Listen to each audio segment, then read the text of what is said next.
Hello friends, welcome back to my YouTube channel. आज इस video में हम MRPL स्टॉक के स्विंग ट्रेडिंग के टेक्निकल्स को समझेंगे कि ये स्टॉक अभी किस लेवल पर ट्रेड कर रहा है और आने वाले टाइम में ये हमें किस लेवल पर ट्रेड करते हुए दिख सकता है। इस वीडियो में टेक्निकल और फंडामेंटल टेक्नो फंडा दोनों को हम समझेंगे और दोनों के अकॉर्डिंग जहां पर हमें स्टॉक की एंट्री कहाँ बैठ रही है, उसका टारगेट क्या है, स्टॉप लॉस क्या है, सारा कुछ हम इस वीडियो में डिस्कशन करेंगे। अगर ये स्टॉक आपके पोर्टफोलियो में है तो ये वीडियो आपके लिए है, या अगर आप आने वाले टाइम में कोई स्विंग ट्रेड करना चाहते हैं तो आप इस वीडियो के टेक्निकल्स को, फंडामेंटल्स को समझकर और आप आपका टेक्निकल एनालिसिस यूज करते हुए आप ट्रेड कर सकते हैं। इस वीडियो में कोई ट्रेड रिकमेंडेशन नहीं है, सिर्फ टेक्निकल हम एजुकेशनल पर्पज से हम टेक्निकल के विषय में हम समझ रहे हैं और सीख रहे हैं। आइए हम स्टार्ट करते हैं।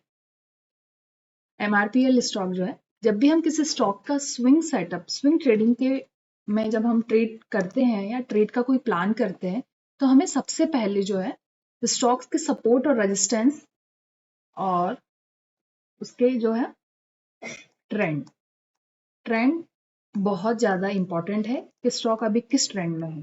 जैसा कि प्रीवियस वीडियो में हमने सीखा है कि जब भी किसी स्टॉक का हम ट्रेंड आइडेंटिफिकेशन करते हैं तो उस वक्त हम 200 मूविंग एवरेज यूज करते हैं।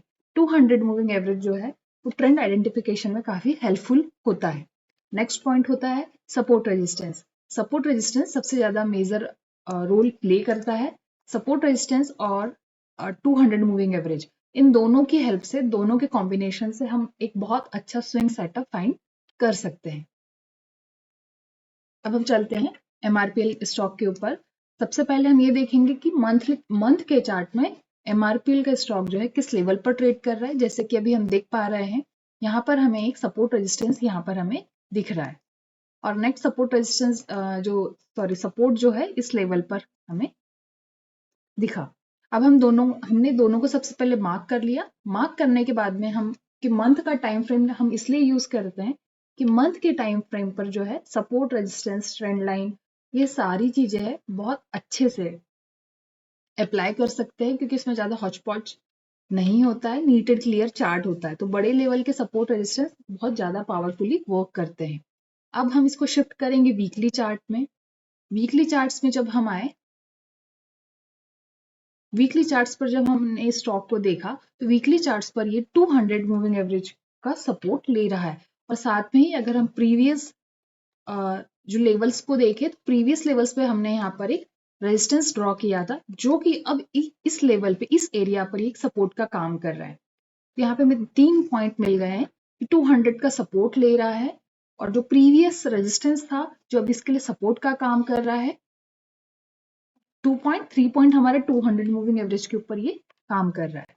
अब हमें ये चीजें तो समझ में आ गई है कि स्टॉक अपने 200 मूविंग एवरेज के ऊपर काम कर रहा है, सपोर्ट ले रहा है, एक प्रॉपर अच्छे जोन पर खड़ा है। अगर यहाँ से ये ब्रेकआउट आता है तो आने वाले टाइम में हमें एक अच्छा रिटर्न देखने को मिल सकता है।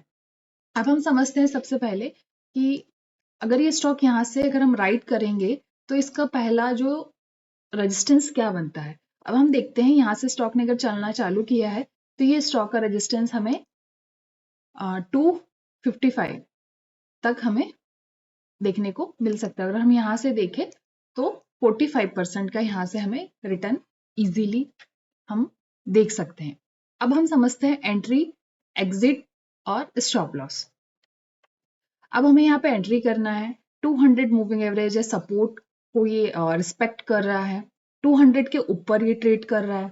अब हमें अगर यहाँ पर एंट्री करनी है तो हम यहाँ पर देख पा रहे हैं कि स्टॉक जो है, यहाँ से हम एक ट्रेंड लाइन ड्रॉ करते हैं 1 2 3 और यहाँ पर ट्रेंड लाइन ड्रॉ करने के बाद में यहाँ पर ये जो जोन है अगेन एक इस लेवल पे हमें एक जोन बनते हुए दिख रहा है, एक माइनर सा रेजिस्टेंस लेवल। तो अब यहाँ पे हम देख सकते हैं कितनी सारी जो टेक्निकल्स के पॉइंट है हमें यहाँ देखने को मिल रहे हैं। 200 मूविंग एवरेज के ऊपर ये ट्रेड कर रहा है, 200 मूविंग एवरेज को एज अ सपोर्ट ये रिस्पेक्ट दे रहा है। साथ में जो प्रीवियस लेवल के जो सपोर्ट रेजिस्टेंस था अब यहाँ पर ये सपोर्ट का काम कर रहा है। ये 3 पॉइंट हो गए। 4 पॉइंट ये है कि यहाँ पर अब ये 200 के पास में सपोर्ट लेते हुए यहाँ पर ये जो माइनर रेजिस्टेंस था ये इसको ब्रेक करके वो इसने ऊपर गया फिफ्थ पॉइंट है कि यहाँ से अगर हमने यहाँ पर एक ट्रेंड लाइन ड्रॉ की है तो ट्रेंड लाइन ड्रॉ करने पर इसने इसको ब्रेक, जो इस MRPL स्टॉक था इसने इसको ब्रेकआउट दे दिया। अब हम वीकली चार्ट्स में हम बात कर रहे हैं तो वीकली चार्ट्स में देखिए ये जो कैंडल बनी है ये काफी अच्छी कैंडल बनी है और यहाँ पर देखिए वॉल्यूम भी आया है। तो इतने सारे पैरामीटर्स को जब हमने यहाँ पर ऐड किया, कंबाइन किया, उसके बाद में कंक्लूजन हमें ये समझ में आ रहा है कि इस स्टॉक को अगर हम इस लेवल पर लेते, खैर वैसे एंट्री यहाँ पर इस लेवल पे कहीं होनी थी बट ये वीडियो थोड़ा लेट बन रहा है, इसलिए अगर हम यहाँ कहीं पर अभी एंट्री लेते हैं तो हम ये स्टॉक को इजीली राइड करते हैं इस लेवल तक। और स्टॉप लॉस की अगर हम बात करें, स्विंग ट्रेडिंग में जब हम फंडामेंटली किसी अच्छे स्टॉक में ट्रेड करते हैं तो स्टॉप लॉस जो है उसको आप रख सकते हैं। आप इस लेवल पे आसपास कहीं स्टॉप लॉस रखिए। अगर हम इसका RR चेक करें तो आप देख सकते हैं यहाँ पे एटलीस्ट 1:2 का रिस्क रिवार्ड रेशो हमें मेंटेन करना होगा। अगर हम यहाँ देखें तो इस लेवल से यहाँ पर इस लेवल पे अगर हम बात करें तो यहाँ पे 1:5 का हमें रिस्क मिल रहा, RR मिल रहा है, जो ठीक है, बट 1:2 हमें फॉलो करना है। यहाँ पे स्टॉप लॉस थोड़ा बड़ा हो रहा है जस्ट बिकॉज क्योंकि हमारी एंट्री थोड़ी लेट हो रही है, लेकिन फिर भी अगर आप स्टॉप लॉस ज्यादा बड़ा नहीं रखना चाहते हैं तो ये जो रेड कैंडल है, इस रेड कैंडल के नीचे भी अगर आप आपका स्टॉप लॉस यहाँ पर प्लेस करते हैं तो आपको यहाँ से 1:2 इजीली आप यहाँ से आपको अचीव होते हुए दिखेगा। अब हम समझते हैं कि टेक्निकली तो स्टॉक काफी ठीक लग रहा है, हमें टेक्निकल्स ठीक लग रहे हैं। अब हम चलते हैं इसके फंडामेंटल्स पे कि स्टॉक जो है फंडामेंटली अभी कितना स्ट्रांग है तो बहुत ज्यादा वीक स्टॉक है। तो फंडामेंटल में हमें बहुत ज्यादा डीप स्टडी तो नहीं करनी है। स्विंग ट्रेडिंग जब हम करते हैं तो हम हार्डली 1 मंथ से 2 मंथ का हमारा टाइम पीरियड होता है, उसके बीच में हमें काफी अच्छे रिटर्न्स 15 to 20% इजीली अचीव होते हुए हमें दिखते हैं। अब हम यहाँ पर MRPL स्टॉक जो है उसको देख रहे हैं।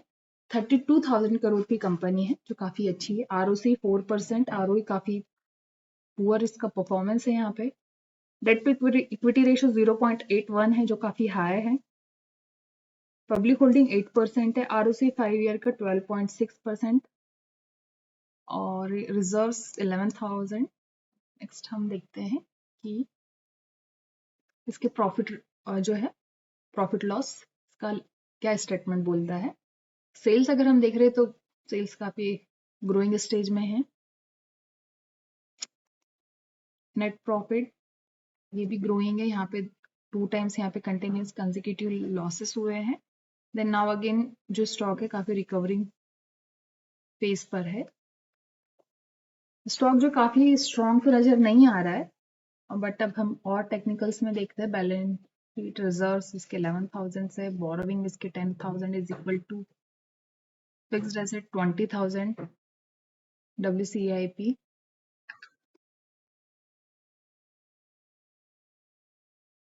88% जो है प्रमोटर्स के पास में है।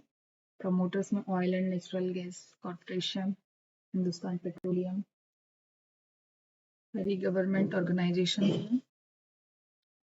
FIIs का स्टेक कम हुआ है, DIS का थोड़ा सा बड़ा है। तो ओवरऑल अगर हम ये गवर्नमेंट कंपनी है और अगर यहाँ पर अगर हम यहाँ ट्रेड करते कंपनी बहुत ज़्यादा स्ट्रांगली तो हमें परफॉर्मेंस करते हुए नज़र नहीं आ रही है, बट अगर फिर भी आप यहाँ पे अब ये जो लेवल हमारा टारगेट यहाँ पे बन रहा है इसको आप जो है ट्रेल करते हुए आप चलिए। यहाँ से आप एंट्री कर सकते हैं। आप 15 से 20% जैसे ही आप इसका मूव कैप्चर करते हैं आप इसमें एग्जिट कर दीजिए। यहाँ से अगर हम देख रहे हैं कि यहाँ से अगर हम एंट्री भी करते हैं तो हमें 45 to 50% का रिटर्न यहाँ से अचीव होते हुए दिखेगा, जो कि बहुत ज़्यादा मुश्किल नहीं है। बट अगर कंपनी यहाँ से अच्छा परफॉर्म करते रही, अच्छे क्वार्टरली रिजल्ट्स आए तो ये हमें बहुत जल्दी ये टारगेट दे देगा। बट फिर भी 15 से 20% का अगर आपका टारगेट है तो यहाँ से अगर आप एंट्री भी करते हैं तो भी इस स्टॉक में जो है आपको ट्रेडिंग करते हुए चलना होगा। आई होप कि ये वीडियो आपको अच्छा लगा होगा। अगर ये स्टॉक आपके पोर्टफोलियो में है तो आप कमेंट करके बताइए, वीडियो को लाइक करिए, शेयर करिए, सब्सक्राइब करिए। और भी इस स्टॉक से रिगार्डेड कोई क्वेरी है जिसे आप पूछना चाहते हो डेफिनेटली आप कमेंट बॉक्स में कमेंट करिए, पूछिए। Thank you.